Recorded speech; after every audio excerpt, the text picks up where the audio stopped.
Hello viewers, welcome to my YouTube channel Curiosity Rocks, and this is my review of Being Human episode 2 of series 3. Now in this episode we get to see George and Nina become potential parents because they have to take care of this young vampire called Adam, and we get to see what sort of a dad George is, and I think he's lovely. He's very firm but fair, because they have to take charge of a young vampire. He's actually in his 40s, but he's still a teenager, because his weird story of his dad feeds him, but he takes too much from his dad, so George and Nina have to look after him. And I thought there was parallel between Mitchell being a reckless teenager compared to the old ones, and this young lad they've got to look after. So in a way Mitchell is like more of a well, not a rebel, more of a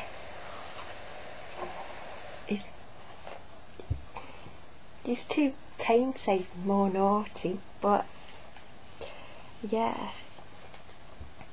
And there's a lovely with Annie wanting to look after Mitchell, and how he tells you can't define your life by what you do for other people, and then she's like, well, how else is she going to define her life, because she's dead, because she doesn't, the only way she can do things is if she affects other people, specifically Mitchell, because she loves him.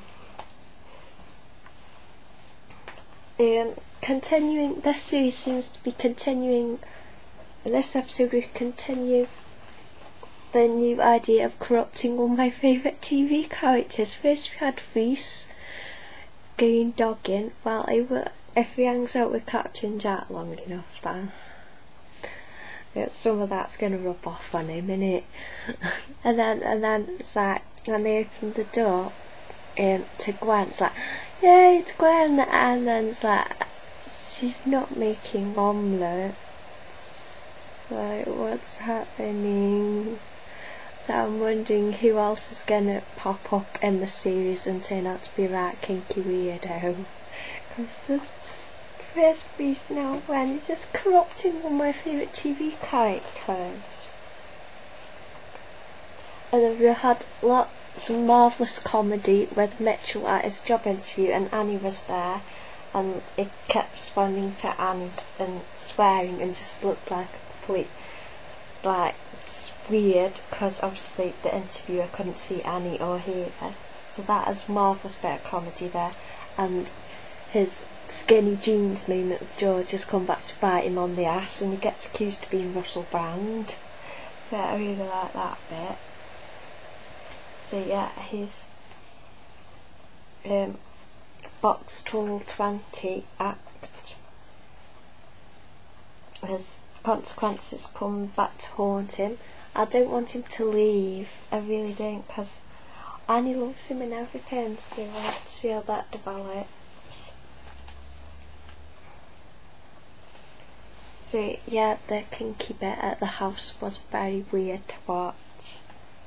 And we have another statistic for this series is that we had another girly nipple showage, so that's 2 sets so far. But I thought George and Nina had a very good influence on Adam, and was quite proud of him when he refused to eat that girl at the train station. So you can actually continue to follow his adventures, and because they've got an online series called Becoming Human, and that looks really good. So you can watch that online, which I'll catch up with that, and might do a review, I'm not sure yet. But that actually looks really good, because he goes to school with a werewolf and a ghost, so it's like the younger version of it.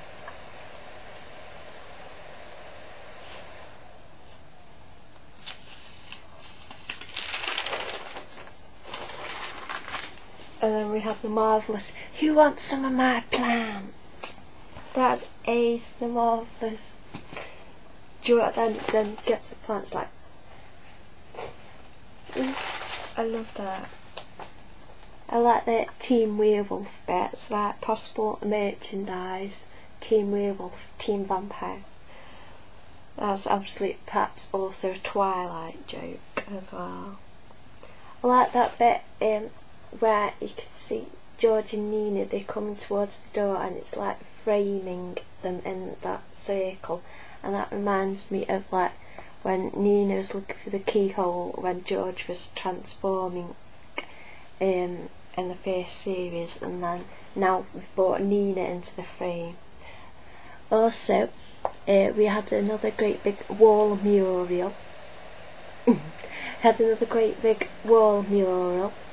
And this time it's like the icy mountains, which I think is the beach scene in the house, like shows the warmth of them being together in their house, all safe. And then you've got the icy coldness of the outside world reflected in the other mural at the hospital place. So I thought that was quite interesting. Felt quite sad for the guy who was the Gimp, because like that's the only way you could feel special. It's like, that's really sad. That he'd rather just be a Gimp for a little while till he gets eaten, rather than spend all his life searching for joy. I thought that was really quite poignant, quite sad really. Then when they tilted the camera angle, put the sinister music on, I was like, ew.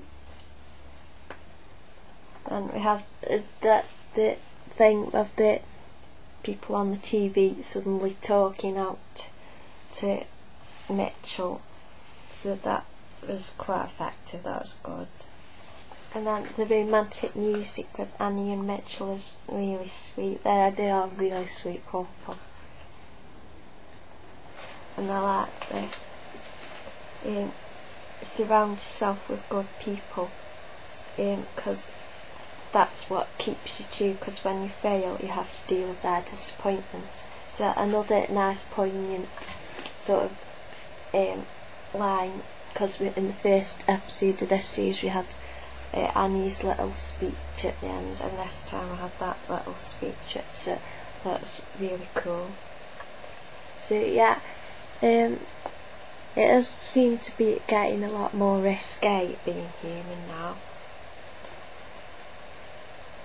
So I really am enjoying this series, because it's they're pushing the boundaries a bit further than they did. And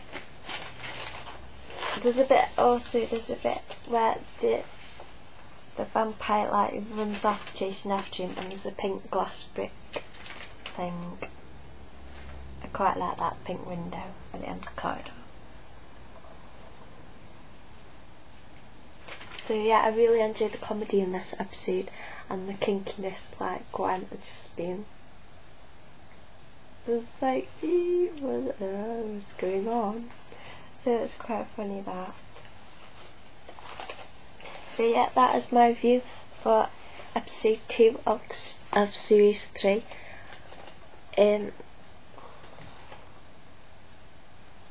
So yeah, I hope you have enjoyed this review, and thank you for watching.